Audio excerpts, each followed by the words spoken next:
Tell me if any of this sounds familiar. If I could only get out of this place, out of this job, out of this relationship, then everything would be better. The only problem is if we're thinking that, then things aren't probably going to turn out the way that we are hoping for.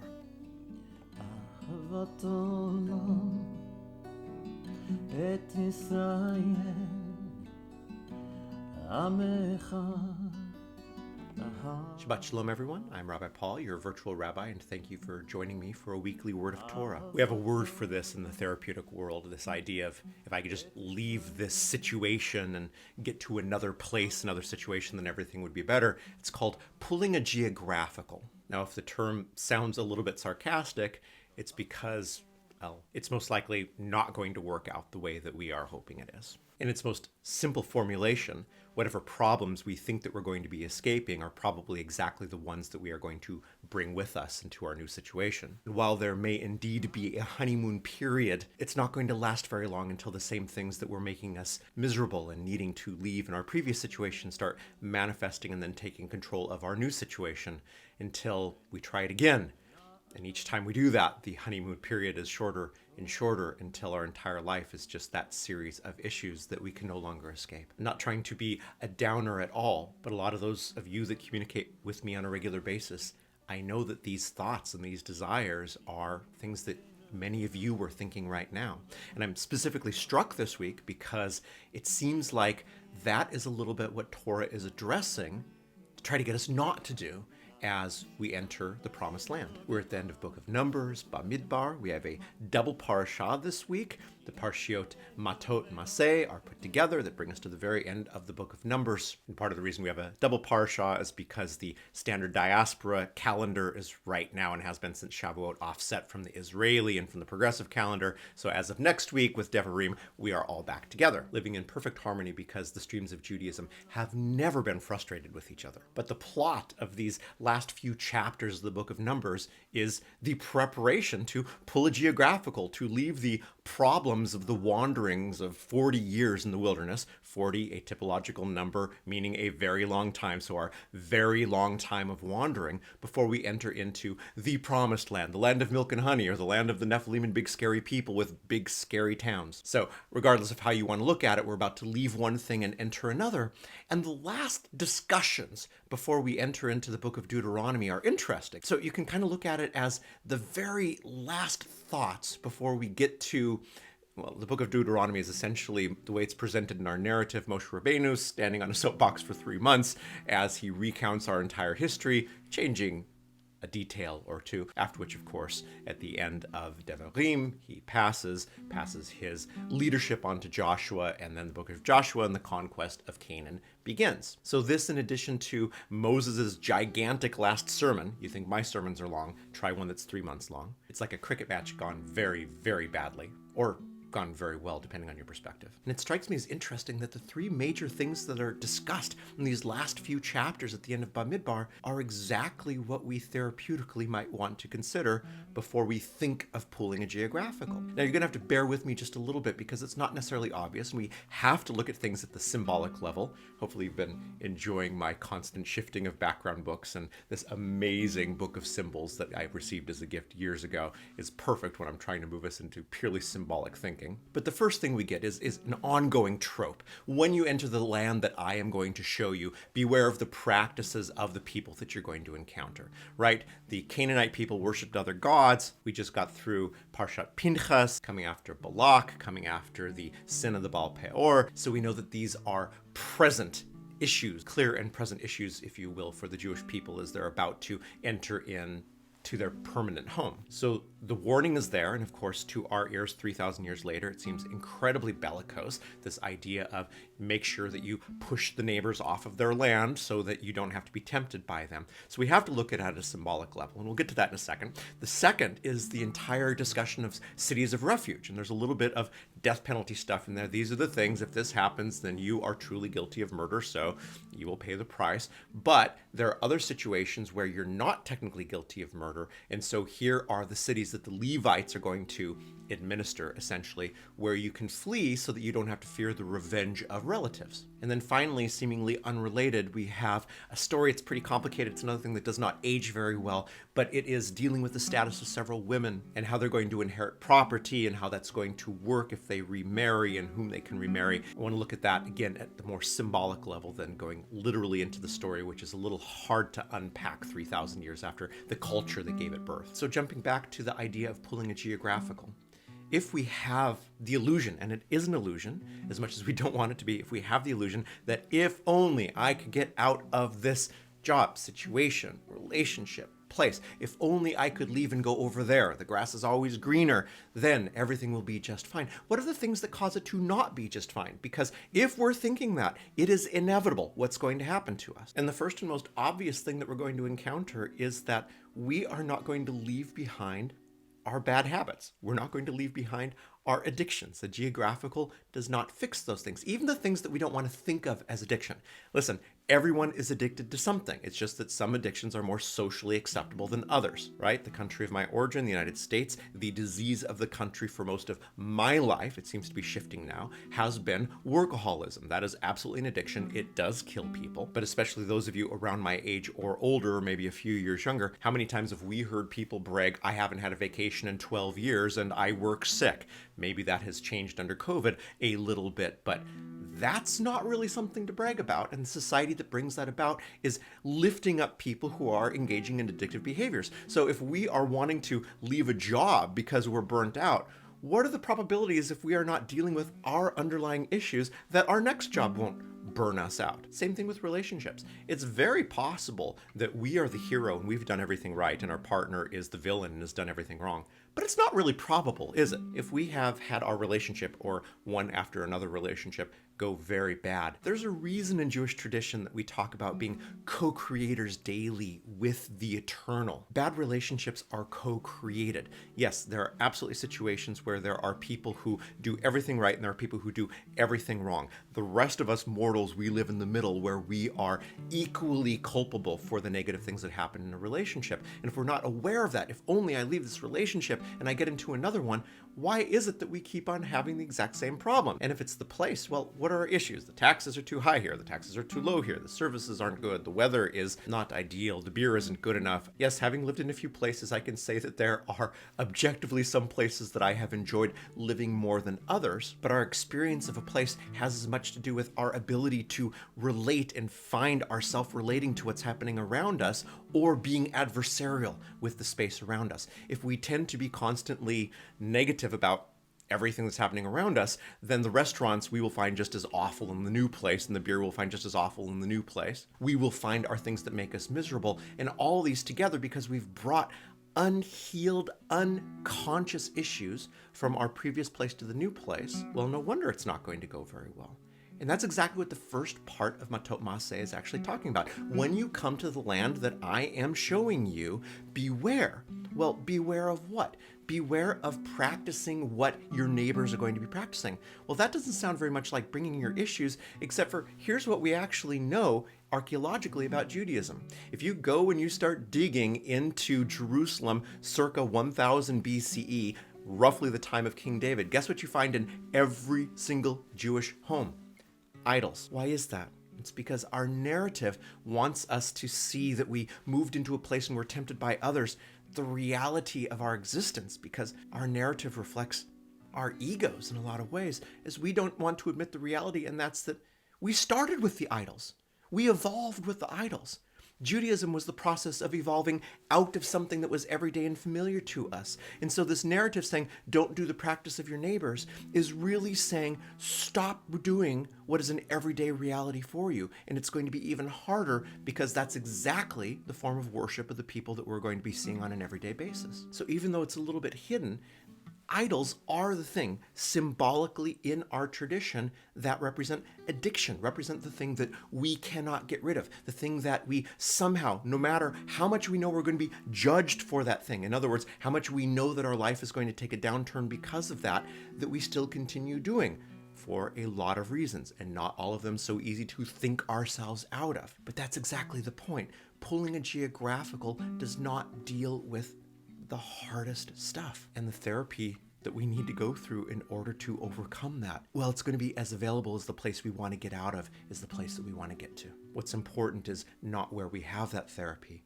It's that we actually do the work to begin with. The second part, maybe a little bit harder to symbolize, this idea of cities of refuge, but actually isn't hard at all. We had an amazing American rabbi come visit us at Abraham Geiger Kolleg when I was in rabbinical school. Rabbi Joseph, a mensch, a truly amazing man. And one of his jobs is to go around to various synagogues and work with boards and work with rabbis to help them deal with issues that they are having. And one of the stories he likes to talk about is that illusion of that person who just ruins everything, right? The member that you have on the board that if only they wouldn't be on the board, everything would be fine. Except for the fact that as soon as that person leaves the board, there's a void to be filled, and exactly the same obnoxious things that that person did will inevitably be filled by another person doing the exact same things. And once you realize that these things that, it would just get better if that person wasn't there, when you realize that the existence of a person to do that behavior is archetypal, one enters into disillusionment. And that's really what the second part is about. When I work with conversion students, one of the conversations that I will have, if possible, with every single person that I work with is going to be the chutzpah disillusionment speech. So the chutzpah part is don't wait for an invitation. You have to, even if it's against your nature, make yourself be invited. You have to stand forward. That's a different sermon.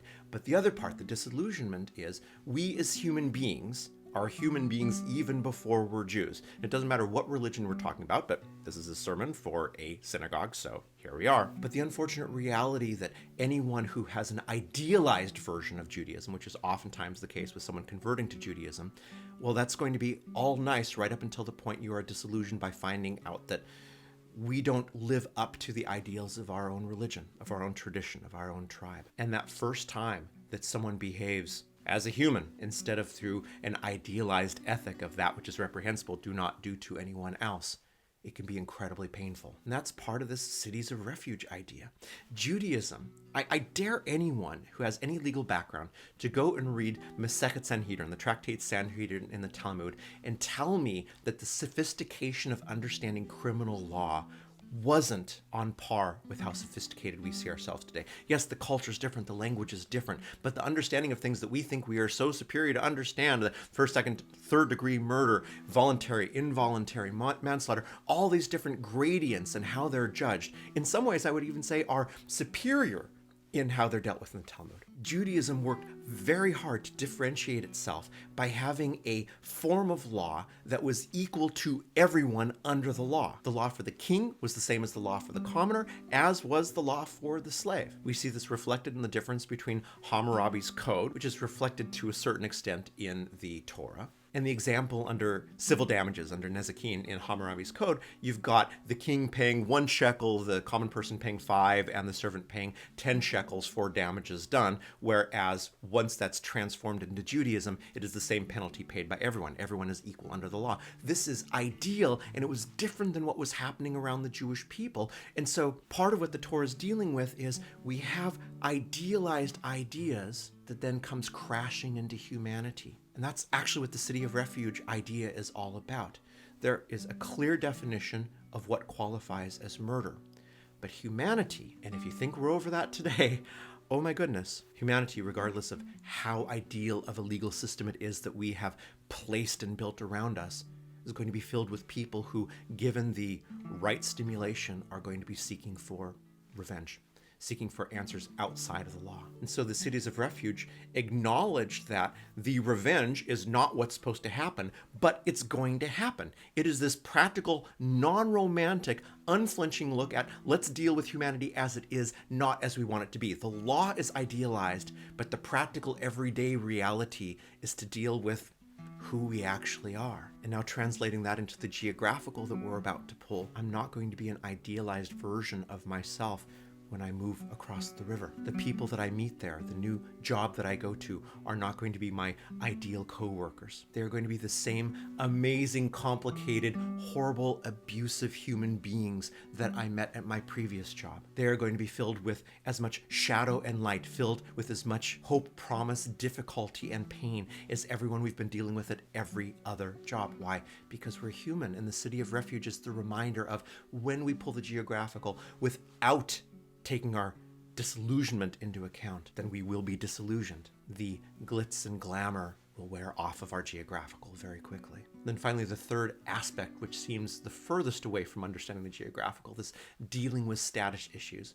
Well, a friend of mine a few years ago got into a bit of trouble, left a city with a lot of parking tickets. It was actually part of their geographical. They'd been one of those people that just had thousands of dollars of parking tickets in their city build up over time. And then when they tried to get a bank loan a few years later in the place that they had gone pulling their geographical, there had been a court case that had been held in absentia, and it destroyed their credit. See, aside from our illusions and the disillusionment that comes from it, and aside from us taking our unhealed items to the place where they remain unhealed, we also have the practical aspects of life. If we really get honest with ourselves, part of the reason that we want to pull a geographical is we are overloaded and overburdened with administrative things that we just can't deal with anymore. Those of you out there like me who have ADHD, this will manifest even more extreme because it's a spiral. You don't open up that letter that you know has a bill in it, and the act of not opening it up makes the bill worse. And then the next bill comes in, which makes it more stressful. It makes it even harder to open the letter, right? It's a spiral that many people who have ADHD have gone through, and a lot of people who have trouble coping with the stress that we haven't yet integrated the processes that we need to in order to live a successful life, because even though it feels impossible,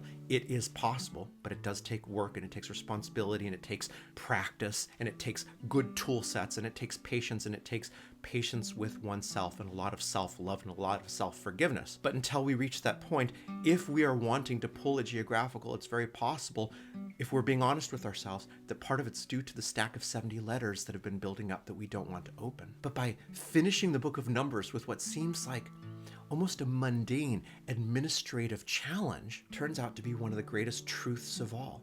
Sometimes we want to pull the geographical simply because we're closing our eyes and not wanting to see the practical things that we need to deal with. And yeah, the answer is to turn around and open up the piece of mail. And if you're one of the people who's sitting there with hundreds of letters behind you and the phone ringing off the hook, you know what I'm talking about. The other side of the river will eventually contain those letters. They will follow us. So here we are with this pretty fascinating reality that between 2,000 and 3,000 years ago, we have this societal insight.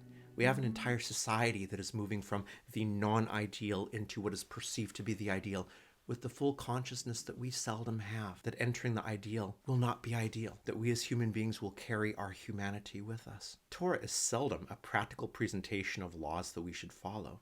It is much more often a reminder of who we actually are and what our tendencies as humans actually are. In reality, a promised land does exist, but it exists as an ideal, as a parabola. We can keep on getting closer and closer to it, but we'll never actually reach it. That's why it's called a promised land. It is a promise, not a reality. The wisdom of the Torah here is not that things change on the other side.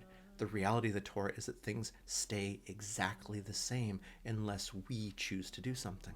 And as we enter the month of Av, and we're on this downward trek right now to look at the shadow of existence, to look at our lives in their most painful manifestation, it is our job on occasion to sit on the floor and be in mourning for who we are not before we start that journey once again up to the light to remember who we possibly can be, who we are promised to be if we go through that work. But we start that work with the honesty, and the honesty of, are we thinking right now that we need to pull a geographical? And if so, consciousness of what are we going to take with us, whether we want to admit it or not. Consciousness of the fact, are we trying to escape the simple behavior that humans are going to have? In other words, are we able to deal with the complexity of humanity and the fact that others are going to disappoint us just as we will disappoint others? And finally, are we overwhelmed by the most practical things?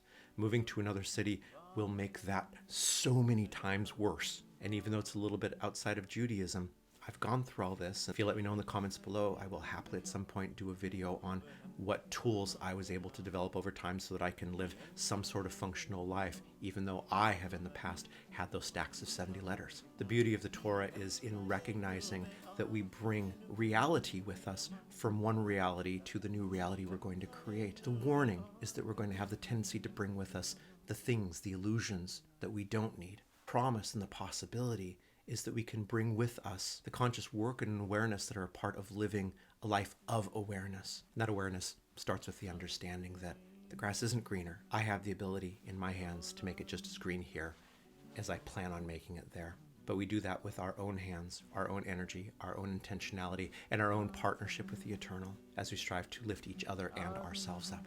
Shabbat Shalom, everyone. We'll see you next time.